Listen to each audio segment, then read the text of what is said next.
Hey, my friends, it's Matt. This is the 10-Minute Bible Hour podcast, and we've got some stuff to do today. This is a very serious day. It's not a day for messing around. We got to go and talk about the Mosaic covenant, because that'll help us understand why Ezra was so upset that he ripped his beard out with his bare hands to let everybody know, hey, I'm so upset that I ripped my beard out with my bare hands because I got here to Jerusalem, and it turns out that you all are violating the covenant with God, and I am deeply unhappy and unbearded about this.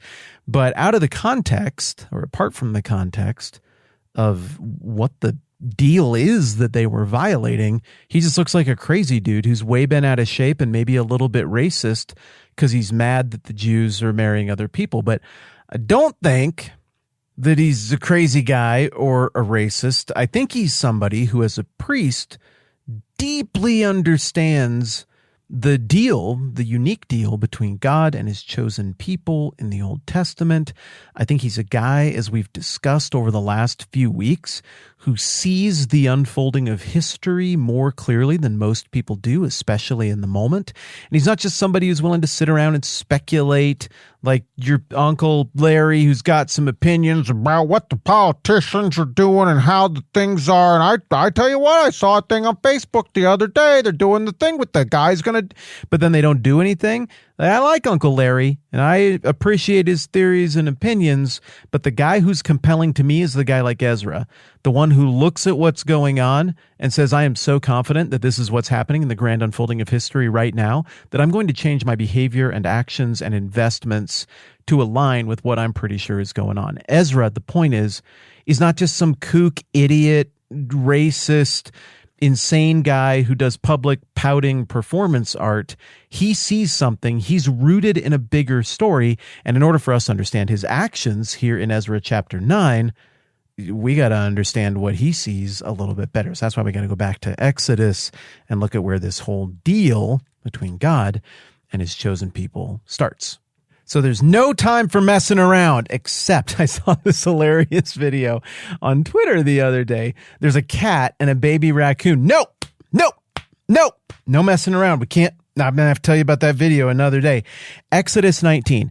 God has already made it clear to his chosen people through the covenant he made with Abraham all the way back in Genesis that they're going to be a unique people, that God is making a people out of thin air. It's going to be the descendants of Abraham. And even though the dude doesn't even have any kids yet, there's going to be gajillions of them. They're going to be this huge family. It's going to be an amazing family. It's an amazing story. And specifically, God says that they will be blessed, but that also they will be a blessing to all the nations. And that initiates this theme, this unconditional deal that God makes with Abram back in Genesis, initiates this theme, this through line that runs through the whole Bible that says eventually every knee's going to bow, every tongue's going to confess, everybody is going to see who the one true God is, and there'll be a reckoning. It's all going to come together, and all the nations with all their different opinions and styles and cultures and sensibilities and everything, eventually everybody's going to see this thing, and the working out of all of that is going to happen. The narrative, the story that causes all of this to play out is going to happen through Abraham's descendants. So that unconditional covenant, that unconditional deal is something Ezra would have had in mind in Ezra chapter 9 when he says that he's upset because the returning Jewish exiles are intermarrying and adopting the detestable practices of their neighboring tribes. And when he's pulling his beard out and his hair out and putting on sackcloth, that covenant with Abraham, he was called Abram at the time, would have been in view for Ezra. But then we skip to the next book, Exodus, and another covenant gets made. This time, the human representative of this covenant with God is Moses. But this time around, the deal is conditional. It's not no matter how big of an idiot you act like, I am still going to do this for my own glory and it's going to happen. That's what the deal that God made with David was like. It's what the deal that he made with Abraham was like. But with this one with Moses, there are terms, there are conditions, there's a list of blessings and curses. And God spells out effectively over the course of, 5 chapters, Exodus 19 through Exodus 24, I think is where people generally put this.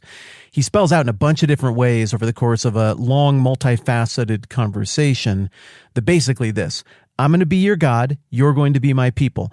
Everybody's going to know that I'm the one true God through this relationship, because if you obey me, I'm going to bless you.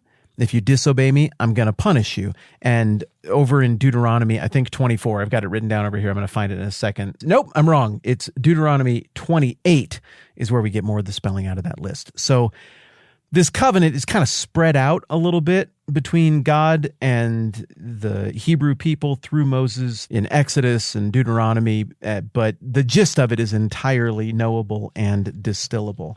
It's really spelled out right here in Exodus 19.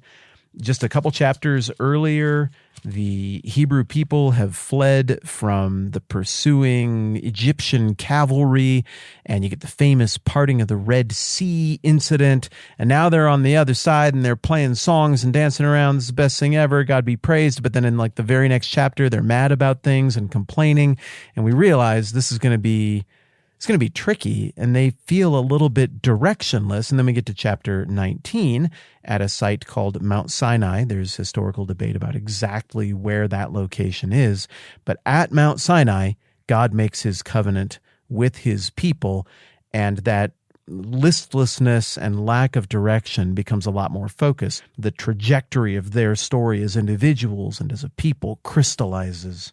And it goes like this. In the 3rd month after the Israelites left Egypt, on the very day, they came to the desert of Sinai after they set out from Rephidim. Maybe I said that right. They entered the desert of Sinai, and Israel camped there in the desert in front of the mountains. Okay, well, this is all nice so far. Then Moses went up to God, and the Lord called to him from the mountain and said, okay, wow, did that accelerate from a camping trip itinerary to God is there now and he's talking to someone. And this is what God said. This is what you are to say to the house of Jacob and what you are to tell the people of Israel. You yourselves have seen what I did to Egypt and how I carried you on eagle's wings and brought you to myself. Now, if you obey me fully and keep my covenant, then out of all nations you will be my treasured possession. Although the whole earth is mine, you will be for me a kingdom of priests and a holy nation. These are the words you are to speak to the Israelites. So Moses went back and summoned the elders of the people and set before them all the words the Lord had commanded him to speak.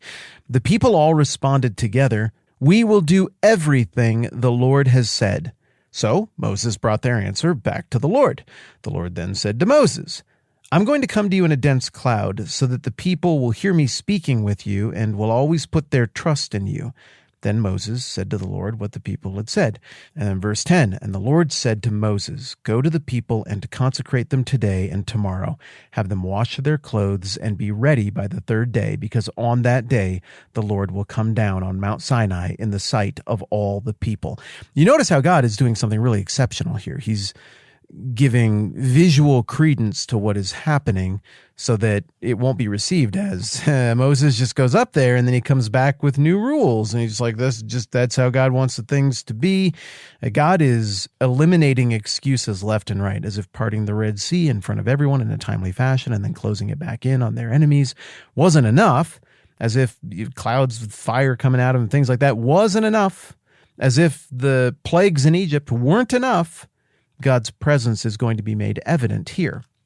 Now, you and I have talked about the theme of the presence of the Lord and all of that a whole bunch. I talked about that a bunch in my episodes from season 2 on Exodus and Leviticus and Numbers and Deuteronomy and all of that. Maybe go catch those as a refresher. It might be helpful here as well if you want to, or don't. It's the internet. You can do whatever you want. But sure enough, God shows up just like he said, right on time. All the things happen. It's foggy and smoky and cloudy, and there's fire, and it's just abundantly clear. Yeah, that's God. There he is again. Then we should not go close to that because we can't get close to that level of holiness. And then in the next chapter, Exodus 20, you get the recitation of the 10 Commandments. God gives people this basic core set of laws for them to cling to, and there's more thunder and lightning, and they hear the trumpet, and they see the mountain in smoke, and they tremble with fear, and they stay at a distance. And then God says, tell the Israelites, he says this to Moses, verse 22 of Exodus 20, you have seen for yourselves that I have spoken to you from heaven. Don't make any gods to be alongside me. Do not make for yourselves gods of silver or gods of gold.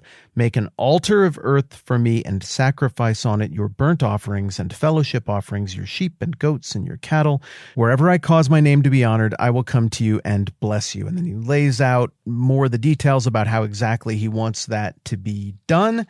And then really from here on out, a huge percentage of what we get from the rest of the book is God laying out, like, this is how it's going to be. This is what the deal is going to look like. And there are several little dance steps that you might think are petty or not that big a deal, but God's like, they're a big deal to me. There are reasons for this. And some of it, he seems to let them know what the reasons are.